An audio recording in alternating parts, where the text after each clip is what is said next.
हाय दोस्तों, जीकेगंज में आपका स्वागत है। बिहार दरोगा पुलिस अपर निरीक्षक। चलिए, आज डेट हो गया 12 फरवरी 2021। वीडियो को लाइक, शेयर, सब्सक्राइब और अपने दोस्तों में अच्छी वीडियो अगर लगे तो अपने दोस्तों में ज़रूर शेयर करें। चलिए, एडिटोरिया का आज सेट नंबर 2 हो गया, जो आज सलूशन करते हैं। चलिए नेक्स्ट आते हैं। चलिए, अंतर्राष्ट्रीय क्या कह रहा है? अंतर्राष्ट्रीय परिषद का पदेन अध्यक्ष कौन होता है? जो देख लेते हैं, अंतर्राष्ट्रीय परिषद का पदेन अध्यक्ष कौन होता है? ये हो गया प्रधानमंत्री। कौन हो गया? प्रधानमंत्री। चलिए, इसका व्याख्या हम करते हैं।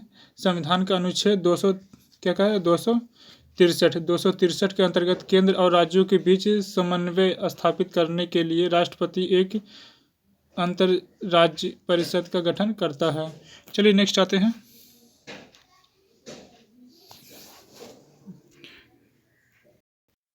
क्वेश्चन नंबर 2 है। क्या कह रहा है? निम्नलिखित में से कौन सा संविधान के मूल अधिकार का अंश नहीं है? जो देख लेते हैं कौन सा नहीं है, तो इसमें से ऑप्शन नंबर सी। क्या कह रहा है ऑप्शन नंबर सी में? जो देख लीजिए, उद्योगों के प्रबंधन में श्रमिकों के सहभागी। चलिए नेक्स्ट आते हैं। क्वेश्चन नंबर 3 में देख लेते हैं। क्या कह रहा है? भारत में संघीय मंत्रिपरिषद के सदस्य की कुल संख्या सबसे अधिक नहीं हो सकती है। तो इसका आंसर हो जाएगा लोकसभा के सदस्यों की कुल संख्या का 15%। देख लेते हैं इसका ऑप्शन नंबर डी का। ये 91वां संविधान संशोधन। कौन सा संविधान संशोधन में कहा गया था? 91 91 संविधान संशोधन अधिनियम कब? 2003 के तहत केंद्र तथा राज्यों में मंत्रिपरिषद के सदस्यों की संख्या क्रमशः लोकसभा तथा विधानसभा के सदस्यों की संख्या का 15%। चलिए नेक्स्ट आते हैं। Question number 4। निम्नलिखित में से कौन सा विभाग गृह मंत्रालय के अधीन नहीं है? कौन सा नहीं है? जो देख लेते हैं। ये जो हो गया ऑप्शन नंबर डी, विधि कार्य, ये नहीं है। देखिए, बाकी राजभाषा विभाग, सीमा प्रबंधन विभाग, जम्मू कश्मीर कार्य विभाग। देखिए, इसके अलावा और भी है जो आप लोग नोट्स कर लीजिए। चलिए देखते हैं। आंतरिक सुरक्षा विभाग, गृह मंत्री के अंतर्गत आने वाले महत्वपूर्ण विभाग जो है, जो देख लीजिए। आंतरिक सुरक्षा विभाग, राजभाषा विभाग, राज्य विभाग, सीमा प्रबंधन विभाग, जम्मू कश्मीर कार्य विभाग। चलिए नेक्स्ट आते हैं। क्वेश्चन नंबर 5 देख लीजिए। भारत के संविधान के किस अनुच्छेद में यह वर्णित है कि भारत के राष्ट्रपति अपने पद की शक्तियों के प्रयोग के लिए भारत के किसी भी न्याय के प्रति जवाबदेही नहीं होंगे? ये ऑप्शन नंबर हो गया सी, अर्थात 361।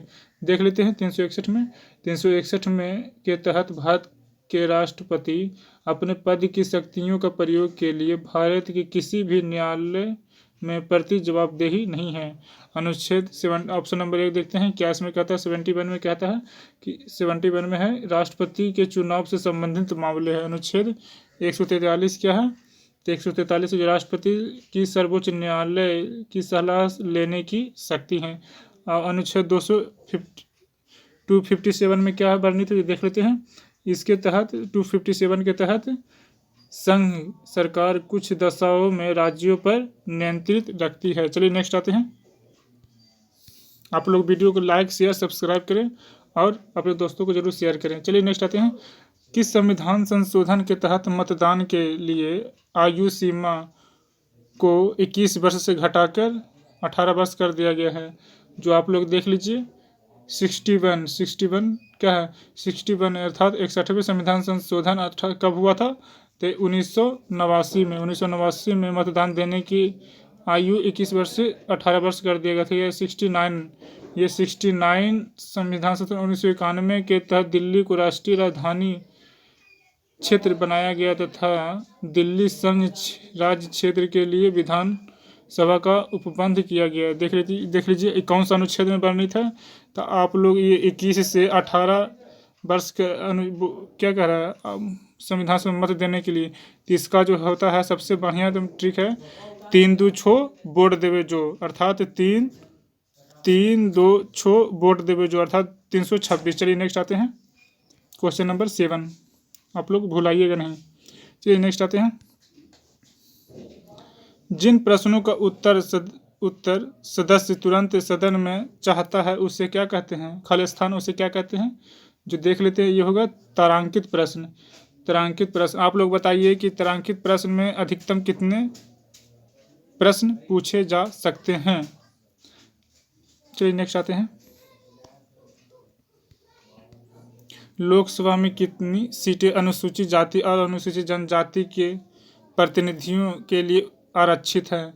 जो देख लेते हैं ऑप्शन नंबर 131, अर्थात लोकसभा में अनुसूचित जाति के लिए सीटों की संख्या कितना कह रहा है? 84 है। कितना? लोकसभा में अनुसूचित जाति के लिए 84 और अनुसूचित जनजाति के लिए 47, अर्थात दोनों मिला देंगे तो 131, अर्थात 131 हो जाएगा। चलिए नेक्स्ट आते हैं। विधानसभा में धन विधेयक किसकी पूर्व अनुमति से पेश किया जा सकता है? तो देख लेते हैं, ये हो जाएगा राज्यपाल। ये हो गया राज्यपाल। चलिए देखते हैं, नेक्स्ट आते हैं। उपराष्ट्रपति निर्वाचित होने के लिए किसी व्यक्ति की न्यूनतम आयु क्या होनी चाहिए? आप लोग जल्दी जवाब दीजिए। तो ये हो जाएगा 35। क्या है? 35। इसका देख लेते हैं। और उपराष्ट्रपति बनने की योग्यता क्या क्या है जो देख लेते हैं, आप लोग बताते हैं। भारत का नागरिक हो, 35 वर्ष आयु पूरी कर चुकी हो, राज्यसभा का सदस्य निर्वाचित होने के योग्य हो और निर्वाचित के समय कोई लाभ के पद पर नहीं हो। चलिए नेक्स्ट आते हैं। मदन मोहन पुंछी आयोग किसके अध्ययन के लिए गठित किया गया है? जो देख लेते हैं, ये हो गया केंद्र राज्य प्रबंध। क्या है? केंद्र राज्य प्रबंध। चलिए नेक्स्ट आते हैं। निम्नलिखित महासागरीय धाराओं में से कौन सी एक शीत महासागर धारा नहीं है? जो हम देख लेते हैं, ये हो जाएगा ऑप्शन नंबर सी, कुरोशियो का धारा। कुरोशियो का धारा कहाँ पे है? जो देख लेते हैं, कुरोशियो का धारा ये है प्रशांत महासागर में। कहाँ है? प्रशांत महासागर में। ये कैसा धारा है? जो देख लेते हैं, ये गर्म धारा है। क्या है? गर्म धारा। चलिए आओ देख लेते हैं बाकी और सबको ही विवरण हम देख लेते हैं। कैलिफोर्निया का धारा, कैलिफोर्निया का धारा जो प्रशांत, ये कैलिफोर्निया का धारा भी प्रशांत महासागर में है।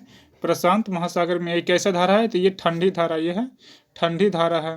चलिए देखते हैं केनारी का धारा। केनारी है जो अटलांटिक महासागर में। क्या है? अटलांटिक महासागर में, अटलांटिक महासागर में है। इसका ये कैसा धारा है? ये जो होगी ये कैसा धारा है? तो ये ठंडी धारा है। ये ठंडी धारा है। अब चलिए देखते हैं ऑप्शन नंबर डी में क्या इसमें कह रहा है। तो ये है फॉकलैंड का धारा। कैसा? अटलांटिक महासागर में। कहाँ है? अटलांटिक महासागर में। कैसा धारा है? ये ठंडी धारा है। ये ठंडी धारा। चलिए दोस्तों नेक्स्ट आते हैं। क्या कह रहा है? ब्रह्मपुत्र और सिंधु नदियों पूर्ववर्ती नदियां हैं। एक पूर्ववर्ती जल निकास अफवाह की सही परिभाषा निम्नलिखित में से कौन सा हो सकता है? चलिए देखते हैं। ये हो जाएगा जो हिमालय श्रेणी के अस्तित्व में आने से पहले ही विद्यमान था। इसका थोड़ा सा विवरण आपको देते हैं। पूर्ववर्ती नदियों का निर्माण पहले व स्थल खंड का उत्थान बाद में, अर्थात नदियों का निर्माण स्थल खंड के उत्थान से पहले हो जाता है। यह हिमालय श्रेणी के अस्तित्व में आने से पहले हो गया हो उसे ही पूर्ववर्ती नदी कहते हैं। जैसे आप लोग जानते होंगे सिंधु। क्या है? सिंधु हो गया, सतलज और ब्रह्मपुत्रा नदी। ये तीन सिंधु, सतलज और ब्रह्मपुत्रा। चलिए नेक्स्ट आते हैं। शीतोष्ण कटिबंध क्षेत्र की वनस्पति को किस नाम से जाना जाता है? शीतोष्ण क्षेत्र कटिबंध को किस नाम से जाना जाता है? तो मेसोफाइट। क्या है? मेसोफाइट में क्या है? शीतोष्ण कटिबंध क्षेत्र की वनस्पति है मेसोफाइट। और देख लेते हैं ट्रेपोफाइट में उष्णकटिबंधीय जलवायु वाली वनस्पति है। उष्णकटिबंधीय वनस्पति। चलिए नेक्स्ट आते हैं, देखते हैं ऑप्शन नंबर बी में क्या है? जेरोफाइट। क्या है इसमें? जेरोफाइट में क्या है? तो जेरोफाइट में उष्णकटिबंधीय मरुस्थलीय क्षेत्र की वनस्पति है। चलिए देखते हैं क्रायोफाइट। ये क्या है? क्रायोफाइट में ये टुंड्रा एवं शीत प्रधान क्षेत्र की वनस्पति है। क्या है? टुंड्रा टुंड्रा एवं शीत प्रधान क्षेत्र की वनस्पति। चलिए नेक्स्ट आते हैं दोस्तों, निम्न में से कौन सा स्थलरुद्ध देश नहीं है? देख लेते हैं कौन सा स्थलरुद्ध नहीं है। तो ये कोलंबिया, क्या है? कोलंबिया। कोलंबिया है जो स्थलरुद्ध देश नहीं है। चलिए, स्थलरुद्ध देश वे देश होते हैं जिनकी अंतर्राष्ट्रीय सीमा समुद्र से नहीं मिलती है। प्रमुख महाद्वीप में से सिर्फ उत्तरी अमेरिका और ऑस्ट्रेलिया के अंदर कोई स्थलरुद्ध देश नहीं है। दिए गए विकल्प में कोलंबिया को छोड़कर सभी स्थलरुद्ध हैं। चलिए नेक्स्ट आते हैं, संपूर्ण भारत का अक्षांशीय विस्तार कितना होता है? आप लोग जल्दी से जवाब दीजिए। संपूर्ण भारत का अक्षांशीय विस्तार कितना होता है? जो आप लोग जल्दी से जवाब दीजिए। ऑप्शन नंबर इसमें बी हो जाएगा। क्या है? बी। चलिए देखते हैं,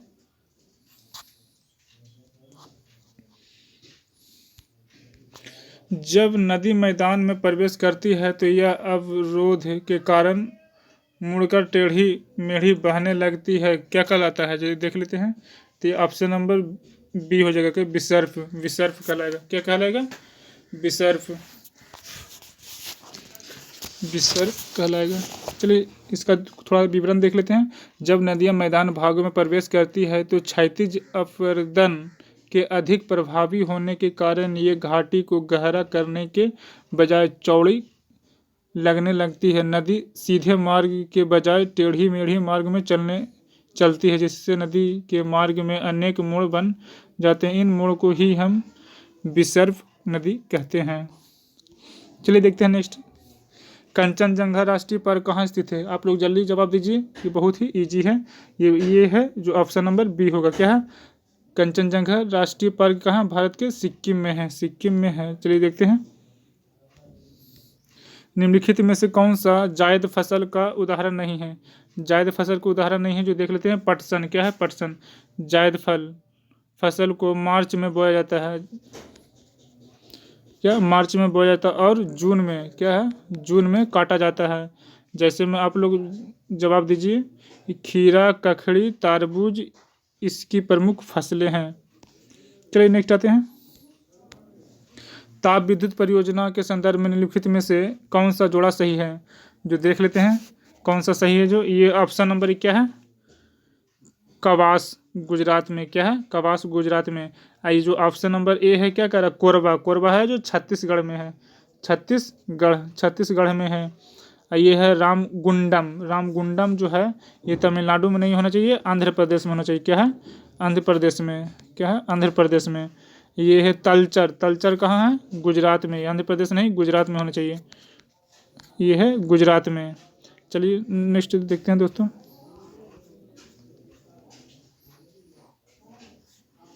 चलिए ऑप्शन नंबर देखते हैं, चंगथंगी और गंजम किस पशु की प्रमुख नस्लें हैं? चलिए देखते हैं, चंगथंबी और गंजम किस नस्ल के पशु हैं? नस्ल हैं देख लेते हैं। ये बकरी। क्या है? बकरी। बकरी के नस्लें 3 4 5 को हम बता देते हैं आपको, बहुत ही इम्पोर्टेंट है। चंगथंगी, जमुनापरी, सिरोही। क्या है? सिरोही और गंजम। क्या है? गंजम, जो आपका क्वेश्चन में दिया हुआ है। चलिए नेक्स्ट आते हैं, क्या कह रहा है? अपातनी कहाँ का मुख्य जनजातीय समूह है? अपातनी कहाँ का मुख्य जनजातीय समूह है? जो देख लेते हैं। ये जो हो गया अरुणाचल प्रदेश का। क्या है? अरुणाचल। अपातनी जनजाति मुख्यतः अरुणाचल प्रदेश के लोअर सुबनसिरी जिले के जायरो घाटी में निवास करती है। चलिए नेक्स्ट आते हैं, वह तापमान जिसका पाठ्यांक फ़ारेनहाइट और सेल्सियस दोनों पैमाने पर समान होते हैं क्या कहलाता है? जो देख लेते हैं। ये होगा ऑप्शन नंबर सी। इसका मैथ है जो आप लोग, इसका मैथ होता है। चलिए इसको मैथ को आप लोग न जानते हो तो देख लीजिए। F बराबर 9/5 × C + 32। यही मैथ का फार्मूला इसी पर बना देती है, जिसमें C के मान कितना दिया हुआ? -40 डिग्री। चलिए देखते हैं। इसके बाद F बराबर 9/5 × -40 डिग्री + 32। अब ये हो जाएगा F बराबर F बराबर -72 प्लस 32 बराबर -40 सॉरी -40। अतः ये -40 पर दोनों पैमाने समान होते हैं। चलिए नेक्स्ट आते हैं। लंबी दूरी के बेतार संचार के लिए किस तरंग का प्रयोग किया जाता है? जो देख लेते हैं, ये होगा रेडियो तरंग। क्या है? रेडियो। लंबी दूरी के बेतार संचार के लिए रेडियो तरंग का उपयोग किया जाता है। इसका उपयोग टेलीविजन, टेलीफोन आदि के प्रसारण में किया जाता है। चलिए नेक्स्ट देखते हैं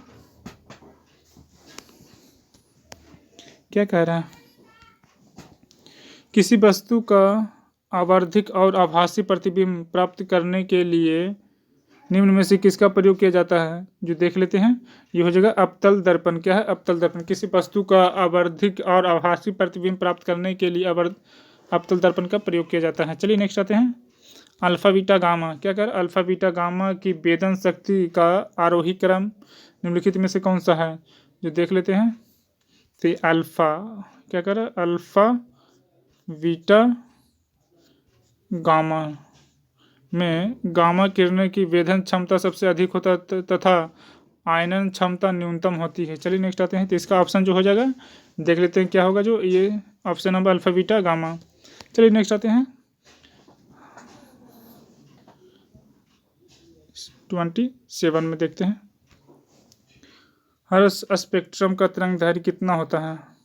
ये कितना होगा? जो देख लेते हैं, ये ऑप्शन नंबर बी 39 एंगस्ट्रम से 38 एंगस्ट्रम तक।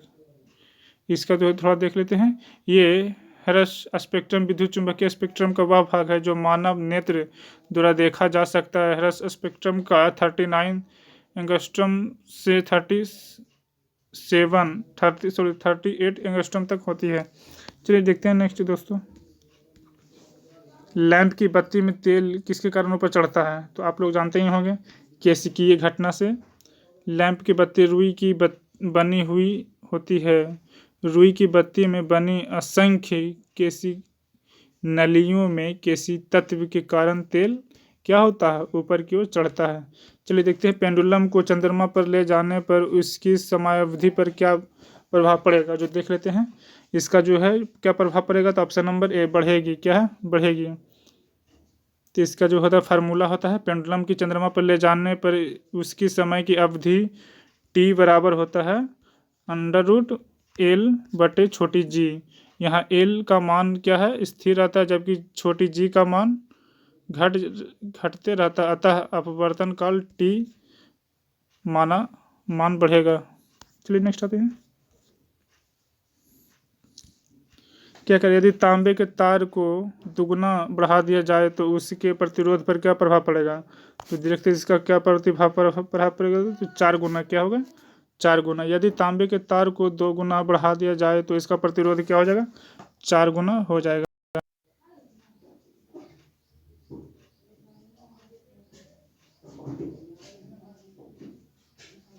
सीमेंट सामान्यतः किसका मिश्रण होता है? सीमेंट सामान्यतः किसका मिश्रण होता है? तो देख लेते हैं, कैल्शियम सिलिकेट और कैल्शियम एल्यूमिनेट का। कैल्शियम सिलिकेट और कैल्शियम एल्यूमिनेट का। चलिए नेक्स्ट आते हैं। निम्नलिखित में से किस एक में विशिष्ट ऊष्मा का मान सर्वाधिक होता है? जो इसमें है जल। क्या है? जल। देख लेते हैं, थोड़ा सा इसका व्याख्या पढ़ लेते हैं, आपको बता देते हैं क्या करा। निम्नलिखित में से किस एक में विशिष्ट ऊष्मा का मान सर्वाधिक होता है? तो इसमें विशिष्ट ऊष्मा का मान सर्वाधिक तो होता ही है। जल की विशिष्ट ऊष्मा कितना होता है? 4.86 जूल प्रति ग्राम। चलिए नेक्स्ट आते हैं। एल्कोहल एवं जल के मिश्रण से जल को अलग किया जा सकता है। किस विधि से अलग किया जाता है? तो आसवन द्वारा। क्या है? आसवन द्वारा। चलिए नेक्स्ट आते हैं। क्या कह रहा है? सुक्रोज के जल अपघटन से बनता है। सुक्रोज के जल अपघटन से बनता है। क्या बनता है? जो देख लेते हैं, ग्लूकोज और फ्रुक्टोज। तो आप लोग बताइए, सुक्रोज का देख लेते हैं, C12H H22O11। चलिए नेक्स्ट देखते हैं।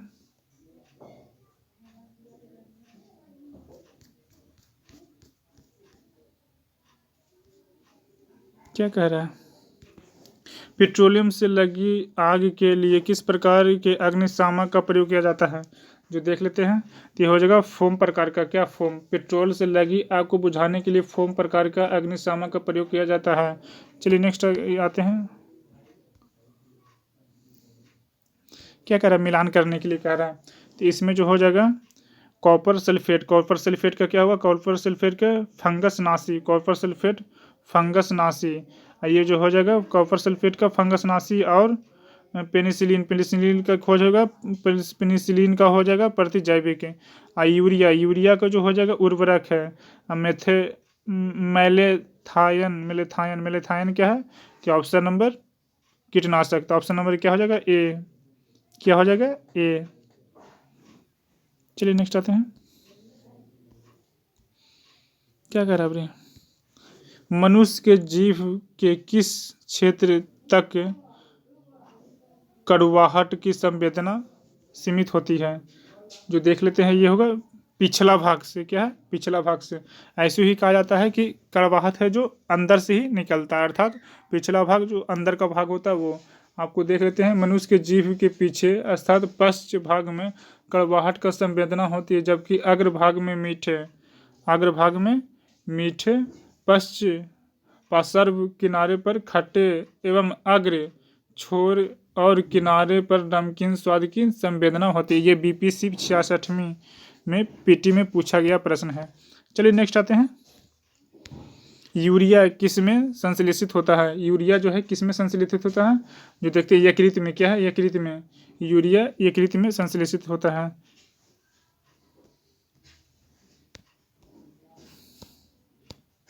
नेक्स्ट है।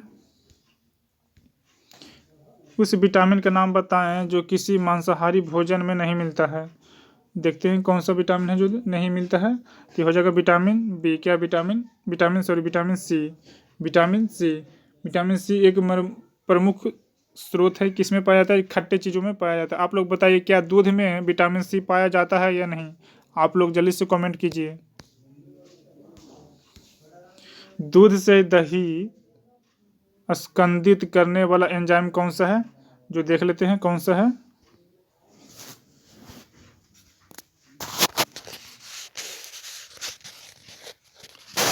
रेनिन। क्या है? Option number B renin. चलिए नेक्स्ट आते हैं। निम्नलिखित में से किसका हृदय शिरायुक्त होता है? किसका हृदय शिरायुक्त होता है? मत्स्य का। क्या है? मत्स्य का। अर्थात मछली में 2 कक्षों का हृदय होता है जो रक्त को गिल्स हम लोग कहते हैं। ठीक, वहाँ से रक्त शेष शरीर में जाता है और मछली का हृदय शिरायुक्त होता है। चलिए नेक्स्ट आते हैं। किस प्रक्रिया द्वारा श्वसन के दौरान गैस रुधिर में प्रवेश करती है और फिर उसे छोड़ती है? जो देख लेते हैं। ये हो जाएगा विसरण द्वारा। क्या है? विसरण द्वारा। विसरण प्रक्रिया द्वारा श्वसन के दौरान गैसें रुधिर में प्रवेश करती है और फिर छोड़ती है। चलिए नेक्स्ट आते हैं। क्या कह रहा है? गुणसूत्र किससे बनते हैं? तो गुणसूत्र है जो किससे बनते हैं आप लोग जानते ही होंगे। A+B से। A+B। ए बोलो तो गुणसूत्र संरचना 2 विशेष पदार्थों से होती है। एक DNA और 2 हिस्टोन नामक प्रोटीन से। क्या है? हिस्टोन नामक प्रोटीन से। और ये दूसरा हो गया। अब पहला हो जाएगा। पहला होता है DNA। चलिए ऑप्शन नंबर इसमें बी है। चलिए नेक्स्ट आते हैं। क्या कह रहा है? कंजरी झील। कंजरी झील किस राज्य में स्थित है? कंजरी झील है जो पंजाब में स्थित है। कंजरी झील पंजाब में स्थित है। यह झील रामसर आर्द्रभूमि क्षेत्र के अंतर्गत आता है। वर्तमान में जनवरी 2021 में भारत के 42 आर्द्रभूमि क्षेत्र को इस सूची में क्या किया गया है? शामिल कर दिया गया है। चलिए नेक्स्ट आते हैं। जल संरक्षण एवं प्रदूषण नियंत्रण अधिनियम कब बना है? जो देख लेते हैं। ये ऑप्शन नंबर 74 में 1974 में बना। जल संरक्षण एवं प्रदूषण नियंत्रण अधिनियम 1974 में बना। यह संविधान का एक अनिवार्य भाग है जिसको जल प्रदूषण निवारण एवं नियंत्रण के प्रयोजन के लिए प्रयोग रूप से तैयार किया गया है। चलिए नेक्स्ट आते हैं। द्वितीय उपभोक्ता होता है। द्वितीय उपभोक्ता क्या होता है जो देख लेते हैं। आप लोग 10% ह्रास वाला पढ़े होंगे, तो इसमें द्वितीय उपभोक्ता क्या है जो देख लेते हैं। ये मांसाहारी क्या है, मांसाहारी। आप लोग को बता देते हैं प्राथमिक उपभोक्ता कौन सा है, शाकाहारी। ये है जो शाकाहारी है जो प्राथमिक उपभोक्ता माता है, मांसाहारी द्वितीय उपभोक्ता माता है, और सर्वाहारी जो हम लोग हैं मनुष्य क्या है, सर्वाहारी, ये तृतीय उपभोक्ता माता है, ये तृतीय उपभोक्ता में आता है। निम्नलिखित में से कौन आर्द्र भूमि क्षेत्र है, कौन सा है जो देख लेते हैं। ये हो जाएगा चिल्का झील आर्द्र भूमि क्षेत्र है, केवलादेव उद्यान आर्द्र भूमि क्षेत्र है, और भितरकनिका उद्यान ये भी है, और ऊपरी गंगा ये भी। अवस्था 1 2 3 4 टोटल होगा। इसका देख लेते हैं। रामसर सम्मेलन जो आर्द्र भूमि क्षेत्रों के संबंध में, इसके अनुसार भारत के 42 आर्द्र क्षेत्रों को इस सूची में शामिल किया गया, जिसमें से क्या है, चारों शामिल है। चलिए देखते हैं नेक्स्ट। वन संरक्षण अधिनियम को किस वर्ष पारित किया गया है जो देख लेते हैं। आप लोग जानते होंगे तो जल्दी से कमेंट कीजिए। 1980 में क्या है, 1980 में वन संरक्षण अधिनियम 1980 में पारित किया। इसे 1988 में संशोधित भी किया गया है। जो देखते हैं वन जीव संरक्षण अधिनियम कब पारित किया है, तो वन जीव संरक्षण अधिनियम ये हो गया 1972 में पारित किया गया। और वन संरक्षण अधिनियम 1980 में पारित किया गया। पर्यावरण संरक्षण अधिनियम अगर पूछ दे तो ये हो जाएगा 1986 में, क्या है, 1986 में। चलिए नेक्स्ट दोस्तों देखते हैं। बहुत निकृष्ट मुद्रा अच्छी मुद्रा को संचालन से बाहर कर देती है। इसका संबंध किससे है, तो इसका संबंध है ग्रेसम का नियम। क्या है, ग्रेसम का नियम। आप लोग इकोनॉमिक्स पढ़े होंगे तो आप लोग को अच्छी तरह से मालूम होगा, नहीं तो हम आपको व्याख्या से बताते हैं। ग्रेसम के नियम के अनुसार निकृष्ट मुद्रा अच्छी मुद्रा को संचालित से बाहर कर देती है। अच्छी मुद्रा यही जो मार्केट में हम लोग के पास पैसा रहता है, तो पहले हम लोग किसी को कुछ वस्तु खरीदते हैं तो पहले कौन सा मुद्रा हम लोग देते हैं, कागज के, जैसे कि पुराना है, एक तो नया मुद्रा है, तो हम लोग मार्केट में क्या कहते हैं, पुराना मुद्रा ही चलाते हैं। जैसे हम लोग के पास अगर पैसा रहे तो हम पुराना नोट को क्या कहते हैं, मार्केट में चलाते रहते हैं। अब अच्छा नोट को क्या कहते हैं, हम लोग खुद ही रखे रहते हैं। जिससे क्या होता है, उन्हीं का नियम के अनुसार, ग्रेसम के ही नियम के अनुसार वो काम करता है। चलिए नेक्स्ट आते हैं। हृदय योजना के अंतर्गत बिहार के किस एकमात्र शहर का चयन किया गया है, तो हृदय योजना के देख लेते हैं। ये ऑप्शन नंबर सी अर्थात गया में, क्या है, गया में। कब किया गया है जो देख लेते हैं। हृदय योजना का शुरुआत 2000 कब से किया है, 2015 ईस्वी में यह केंद्रीय शहरी विकास मंत्रालय द्वारा की गई। इसका उद्देश्य क्या है, विरासत शहरों में समग्र विकास पर ध्यान केंद्रित करना। इस योजना के अंतर्गत देश भर में 12 शहरों का चयन किया गया है, जिसमें बिहार से एकमात्र चयन गया का हुआ है। इसका जो है हृदय the national heritage city development and augmentation योजना। चलिए नेक्स्ट आते हैं। नाबार्ड की स्थापना किस पंचवर्षीय योजना के दौरान की गई है, जो देख लेते हैं। ये हो गया 6ठी पंचवर्षीय योजना। नाबार्ड की स्थापना 12 जुलाई 1982 में किस समिति के सिफारिश से किया गया है, तो इस समिति का नाम आप लोग को हम बता देते हैं। इस समिति कौन सा है, तो सीवरमनी समिति। क्या है, सीवरमन समिति सिफारिश पर किया गया था। कब से कब, छठी पंचवर्षीय योजना कब से कब था, तो 1980 से 85 के बीच में। क्या है, 1980 से 85 के दौरान किया गया है। चलिए नेक्स्ट आते हैं। आईपीसी क्या है, आईपीसी किस स्टॉक एक्सचेंज का शेयर मूल्य सूचकांक है, जो देख लेते हैं। ये जो हो जाएगा मैक्सिको। क्या है, मैक्सिको। चलिए नेक्स्ट आते हैं। क्या कह रहा है 57 में, निम्न में से कौन सा कर अप्रत्यक्ष कर का उदाहरण है? जो देख लेते हैं कौन सा है। जो ये जो हो जाएगा बिक्री कर। क्या है? बिक्री कर। बिक्री कर तो है, और सेवा कर, निगम कर तो हो ना सकता है, और ब्याज कर भी नहीं हो सकता। ये सब क्या है? प्रत्यक्ष कर है। बाकी बिक्री कर और सेवा कर क्या है? अप्रत्यक्ष कर, अर्थात ऑप्शन नंबर सी।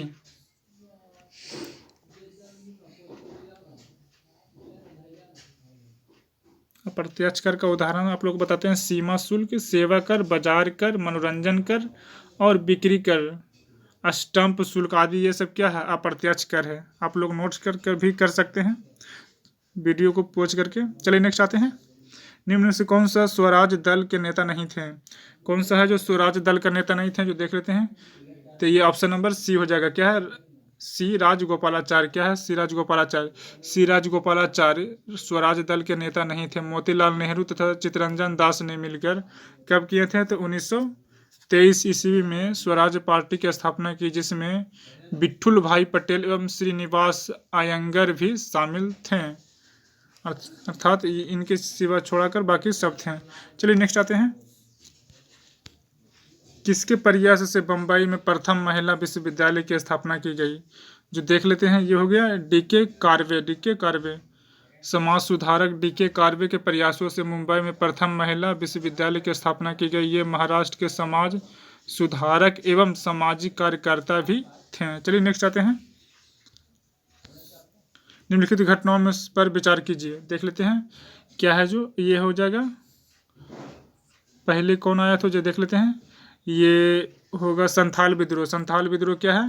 1800 कब? 1856 1856 में।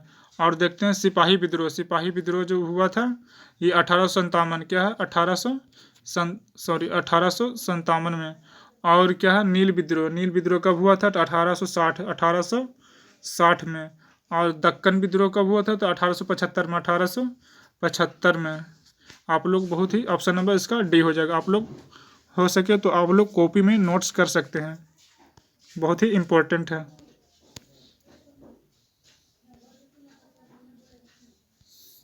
औरंगजेब की 1707 में मृत्यु के बाद मुगल सत्ता किसने संभाली थी? देख लेते हैं आप लोग को। यह है बहादुर शाह प्रथम ने। बहादुर शाह प्रथम ने 1707 ईस्वी में मुगल शासक औरंगजेब की मृत्यु के बाद उसके पुत्र, कौन थे उसके पुत्र? तो मुअज्जम। क्या है? मुअज्जम ने बहादुर शाह प्रथम के नाम से मुगल सत्ता संभाली थी। चलिए नेक्स्ट आते हैं। क्या है? एक खुली प्रतियोगितात्मक परीक्षा के माध्यम से इंडियन सिविल सर्विस में भारतीयों के लिए प्रवेश को निम्नलिखित में से किसने संभव बनाया था? जो देख लेते हैं ये हो गया लॉर्ड डलहौजी। क्या है? लॉर्ड डलहौजी। सन 1853 ईस्वी में लॉर्ड डलहौजी ने भारतीयों को सिविल सेवा परीक्षा में हिस्सा लेने की अनुमति दी थी। पहले यह परीक्षा सिर्फ ब्रिटेन में ही आयोजित की जाती थी। कहाँ की जाती थी? ब्रिटेन में। लेकिन 1922 क्या है? 1922 के बाद इसका आयोजन भारत में भी होने लगा। और 1922 में भारत में प्रथम परीक्षा इलाहाबाद में आयोजित की गई थी। कहाँ किया गया था? तो इलाहाबाद। इलाहाबाद। अगर वीडियो आपको अच्छा लगे तो आप लोग ज़रूर शेयर करें। चलिए नेक्स्ट आते हैं। बिना दुर्ग के एकमात्र सिंधु नगर कौन था? जो देख लेते हैं इसका होगा चंदहुदुड़ो। क्या है? चंदहुदुड़ो। बिना दुर्ग का एकमात्र सिंधु नगर चंदहुदुड़ो, जो कहाँ पे पड़ता है? पाकिस्तान। पाकिस्तान में था। इसका उत्खनन कब हुआ था? तो 1931 में गोपाल मजुमदार के नेतृत्व में किया गया था। क्या? कहाँ? गोपाल मजुमदार के नेतृत्व में। चलिए नेक्स्ट आते हैं। क्या कह रहा है? निम्नलिखित में से कौन सी रचना राजशेखर को नहीं है? जो देख लेते हैं ये हो जाएगा इसका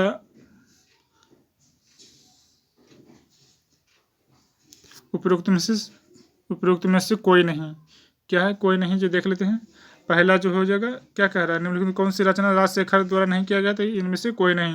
जो देख लेते हैं कौन कौन था। जो कर्पूर मंजरी। क्या है? कर्पूर मंजरी।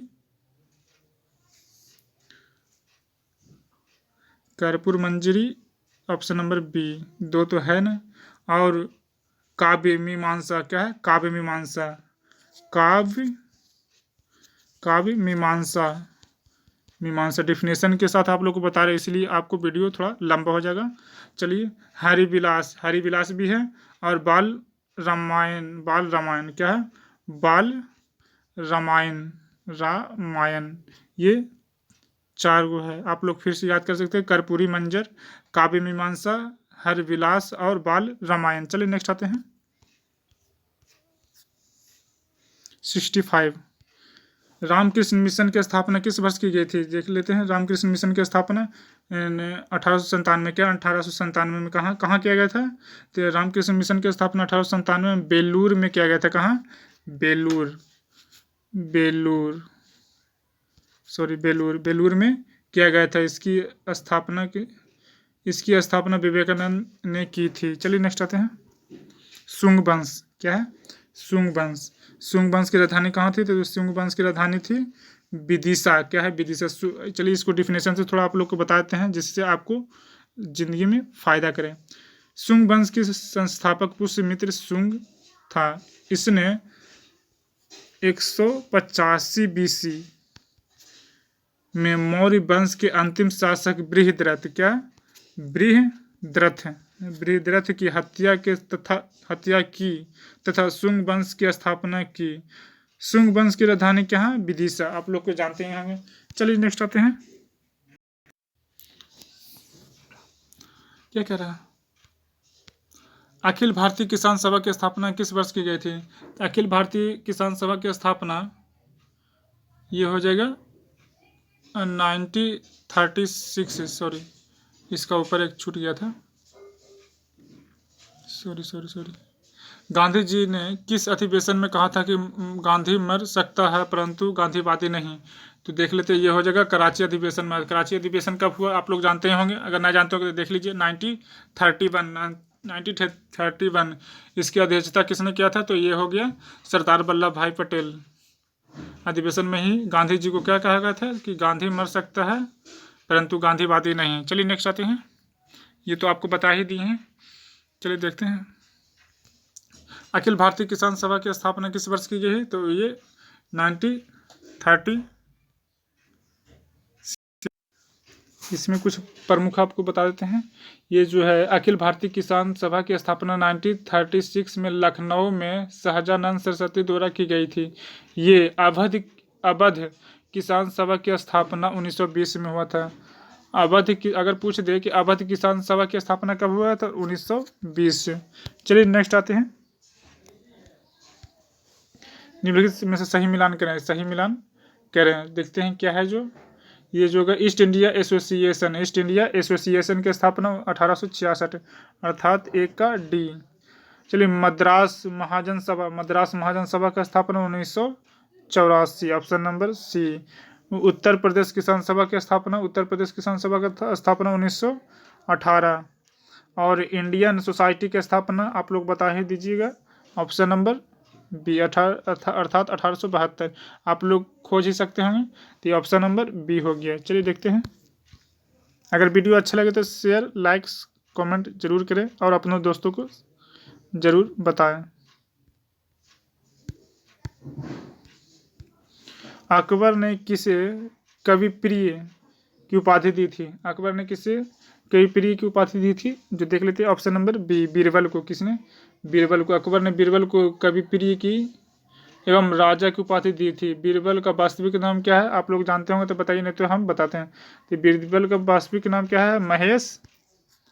महेश दास। क्या है? महेश दास। चलिए नेक्स्ट आते हैं, ये 2020 में जारी हरित पथ मोबाइल ऐप्स का उद्देश्य क्या है? हरित पथ मोबाइल ऐप्स का उद्देश्य क्या है? जो देख लीजिए, ये जो हो जाएगा राष्ट्रीय जलमार्गों के किनारे वृक्षारोपण करना, अर्थात इसको NHAI, सॉरी आई। चलिए नेक्स्ट आते हैं, भारत के किस राज्य ने हाल ही में मुख्यमंत्री और सौर स्वराज योजना की शुरुआत किया है? जो देख लेते हैं, ये उत्तराखंड। क्या है? उत्तराखंड। चलिए नेक्स्ट आते हैं,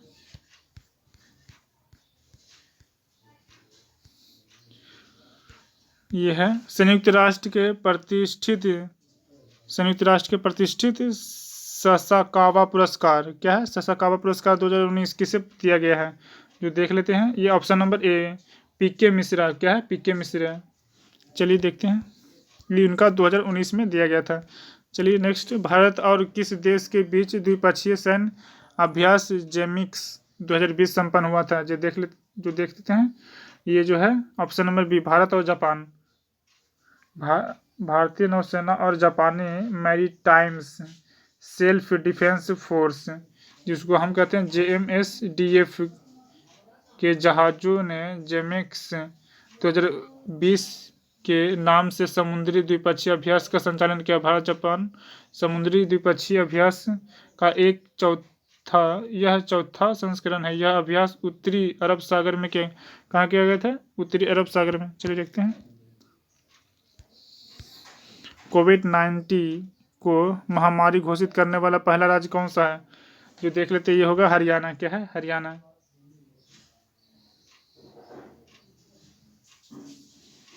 अगर पूछ दे कि सबसे पहले पंजाब राज्य ने कोरोना वायरस के कारण क्या है पूर्ण कर्फ्यू लगाया था, ये भी क्वेश्चन में करंट अफेयर में आप लोग को आ सकता है।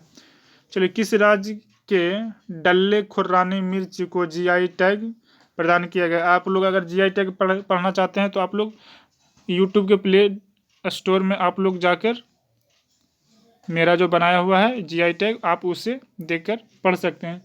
चलिए देखते हैं, ये ऑप्शन नंबर सी क्या है? सिक्किम में GI टैग क्या है? डल्ले खुर्रानी। चलिए नेक्स्ट आते हैं, बॉलीवुड के प्रसिद्ध किस कस्टमाइन क्या लिखा हुआ है? नेक्स्ट सॉरी, बॉलीवुड के प्रसिद्ध किस कॉस्ट्यूम डिजाइनर का अक्टूबर 2020 में निधन हो गया था? कॉस्ट्यूम डिजाइनर देखते हैं, भानु अथैया। क्या है? भानु अथैया। ये बॉलीवुड के प्रसिद्ध कॉस्ट्यूम डिजाइनर भानु अथैया का निधन मुंबई में हुआ। फिल्म कौन सा? गांधी में कॉस्ट्यूम डिजाइनिंग के लिए ऑस्कर पुरस्कार 1983 उन्हें दिया गया था तथा यह पुरस्कार पाने वाले पहले भारतीय बने थे। चलिए नेक्स्ट आते हैं, हाल ही में किसे 2020 का wild life photography of the year पुरस्कार से सम्मानित किया गया है? जो देख लेते हैं, ये हो जाएगा क्या है? सॉरी, ये हो जाएगा ऐश्वर्या श्रीधर। क्या है? ऐश्वर्य श्रीधर। चलिए नेक्स्ट आते हैं, किस भारतीय राज्यों में सर्वाधिक वन क्षेत्र वाला राज्य है? जो आप लोग जानते हो तो जरूर कमेंट कीजिए। ये हो गया मध्य प्रदेश। क्या है?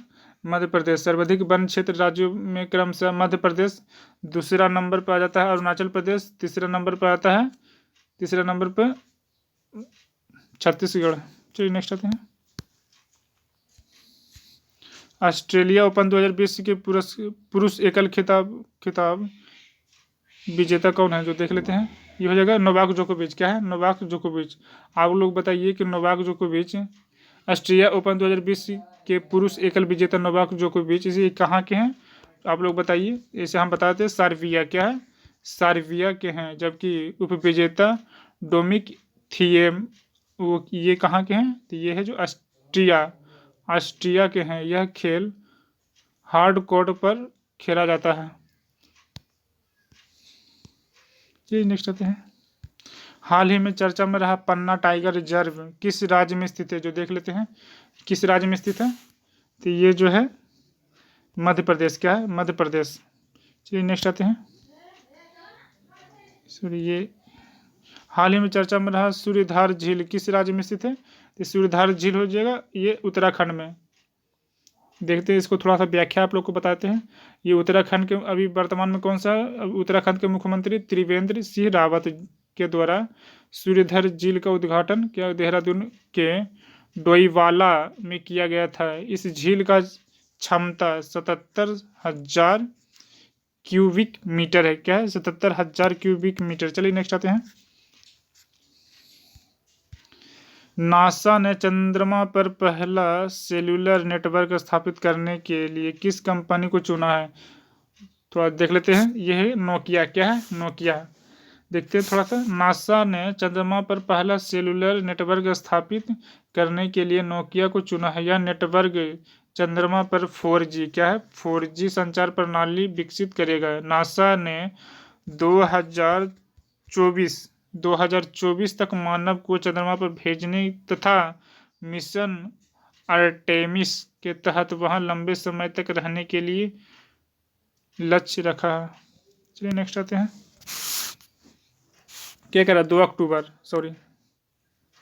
क्या कह रहा है 2 अक्टूबर को गांधी जयंती के अवसर पर भारत ने किस देश के स्वास्थ्य और शिक्षा से जुड़े संगठनों को 41 एम्बुलेंस और 6 स्कूल बसें दान की है। जो देख देते हैं ये हो जाएगा नेपाल। क्या नेपाल 2 अक्टूबर को महात्मा गांधी जयंती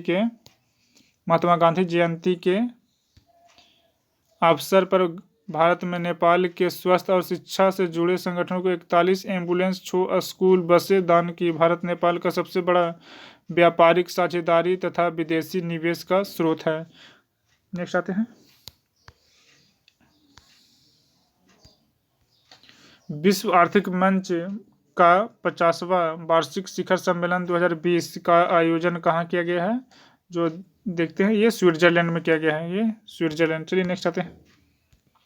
क्या कह रहे हैं बिहार विधानसभा में अनुसूचित जनजाति के लिए आरक्षित सीटों की संख्या कितनी है? आप लोग जानते हो तो जल्दी से बताइए। ये 2 है। क्या है 2। थोड़ा व्याख्या आप लोग को बताते हैं। बिहार विधानसभा में अनुसूचित जनजाति के लिए आरक्षित सीटों की संख्या 2। ये 2 कौन है? जो देखते हैं मनिहारी। क्या है मनिहारी और दूसरा हो गया कटोरिया। कटोरिया 2 है। जबकि अनुसूचित जाति के लिए आरक्षित सीटों की संख्या क्या है 38। चलिए देखते हैं। ये अनुसूचित जनजाति के लिए 2, अगर अनुसूचित जाति के लिए पूछेगा तो ये 38। चलिए नेक्स्ट आते हैं।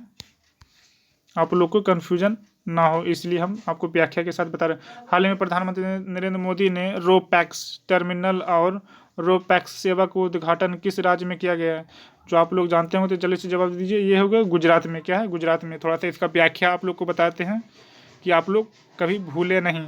नरेंद्र मोदी ने गुजरात के हजीरा में रोपैक्स टर्मिनल और रोपैक्स सेवा का उद्घाटन किया। इस सेवा को घोघा से हजीरा के बीच कहाँ से कहाँ तक? घोघा। क्या है घोघा से हजीरा के बीच की दूरी कितना है? दोनों का बीच का दूरी 375 किलोमीटर। क्या है 375 किलोमीटर की जगह अब क्या कर देगा? 375 किलोमीटर की जगह को अब शॉर्ट करके 90 किलोमीटर। क्या 90 किलोमीटर रह जाएगी।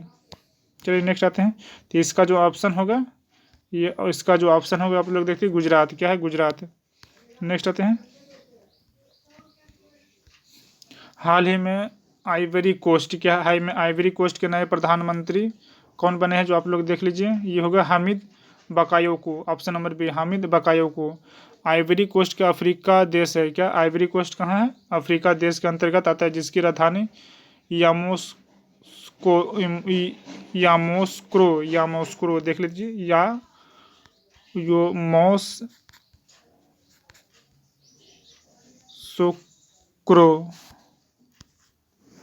इस देश के नए प्रधानमंत्री हामिद बकायोको को नियुक्त किया गया। चलिए नेक्स्ट आते हैं। विश्व दूध क्या कह रहा है? विश्व दूध दिवस कब मनाया जाता है? विश्व दुग्ध दिवस कब मनाया जाता है? आप लोग जानते हो तो चलो बताइए। 1 जून को। क्या है 1 जून को प्रति वर्ष विश्व दूध दिवस मनाया जाता है। और 2020 में एक दूध दिवस का थीम क्या है? The 20 anniversary of world milk day. चलिए नेक्स्ट आते हैं। 90 का मानव पूंजी सूचकांक 2020 में कौन सा देश शीर्ष स्थान पर है? जो देख लीजिए ये हो जाएगा सिंगापुर। क्या है सिंगापुर। मानव पूंजी सूचकांक 2020 में भारत का स्थान पूछेगा अगर तो 116, जबकि प्रथम स्थान पर सिंगापुर है। यह रिपोर्ट विश्व बैंक द्वारा जारी किया जाता है। चलिए नेक्स्ट आते हैं। द प्रोमिस्ड लैंड पुस्तक के लेखक कौन है? जो ये देख लेते हैं बराक ओबामा। क्या है बराक ओबामा। और पूछेगा बिकमिंग पुस्तक के लेखक, तो ये हो जाएगा मिशेल ओबामा। चलिए नेक्स्ट आते हैं।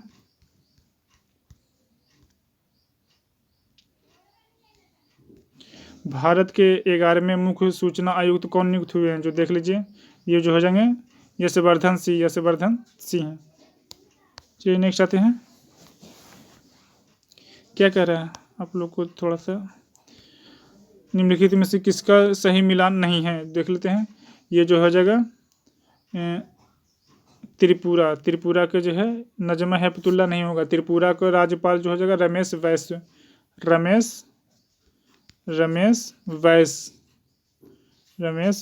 अर्थात इसको बढ़िया से लिख देते हैं,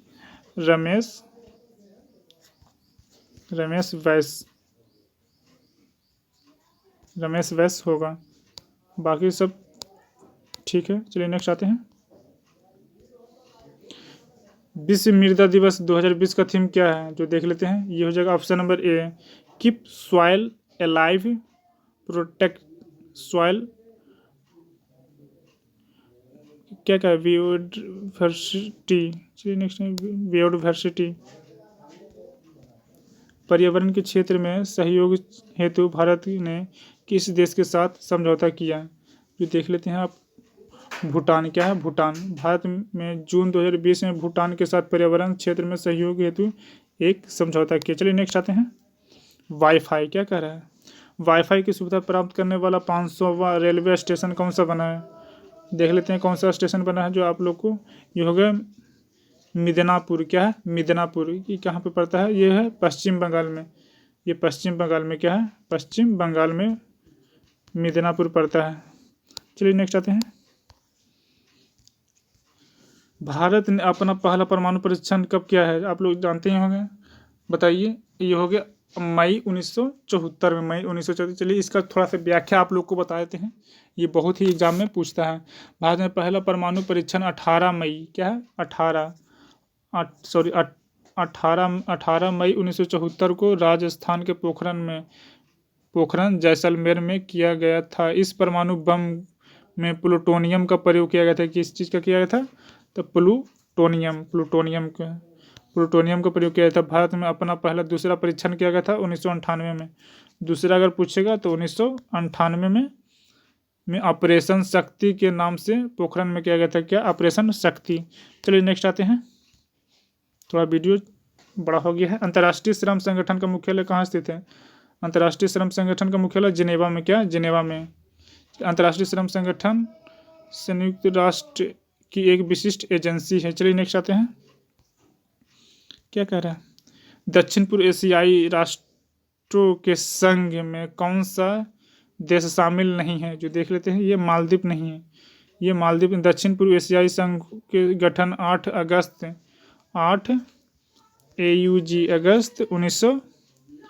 1967 में हुआ था। वर्तमान में इसके 10 सदस्य देश हैं।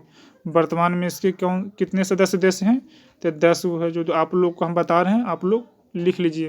पहला हो गया इंडोनेशिया, दूसरा फिलीपींस, तीसरा मलेशिया, चौथा थाईलैंड, पांचवा हो गया Singapore, Brunei, Vietnam, Laos, Cambodia व म्यांमार है। इसका मुख्यालय कहाँ है, तो दक्षिण पूर्व एशियाई राष्ट्रों का संघ का मुख्यालय कहाँ है, तो ये हो गया जकार्ता कहाँ है, जो आप लोग बताइए। इंडोनेशिया, क्या है इंडोनेशिया में। चलिए नेक्स्ट आते हैं 100। चलिए दोस्तों, वीडियो को लाइक शेयर सब्सक्राइब और अपने दोस्तों को ज़रूर शेयर करें। ये सेट नंबर 2 पूरा टोटल सॉल्व कर दिया गया है। चलिए नेक्स्ट आते हैं। राधा मोहन कप किस खेल से संबंधित है, जो देख लेते हैं। ये हो गया पोलो, क्या है पोलो आप लोग बताइए, पोलो किस खेल से संबंधित है। तो ये जो होता है आप लोग जरूर कमेंट करें, नहीं तो अर्थात हम बता देते हैं। पोलो जो है घुड़सवारी से संबंधित है। Radha Mohan cup, Ezra cup, classic cup polo खेल से संबंधित है। अगर पूछेगा राधा मोहन कप के अलावा कौन कौन से कप है जो पोलो के लिए है, तो Radha Mohan cup, Ezra cup, classic cup polo खेल से संबंधित है। अगर रॉबर्स कप से संबंधित पूछे तो रॉबर्स कप, संतोष ट्रॉफी और डुरंड कप, ये सब क्या है फुटबॉल से संबंधित है। चलिए नेक्स्ट दोस्तों, थैंक यू। आप लोग वीडियो को शेयर, लाइक, कमेंट और अपने दोस्तों को ज़रूर शेयर करें। Thank you.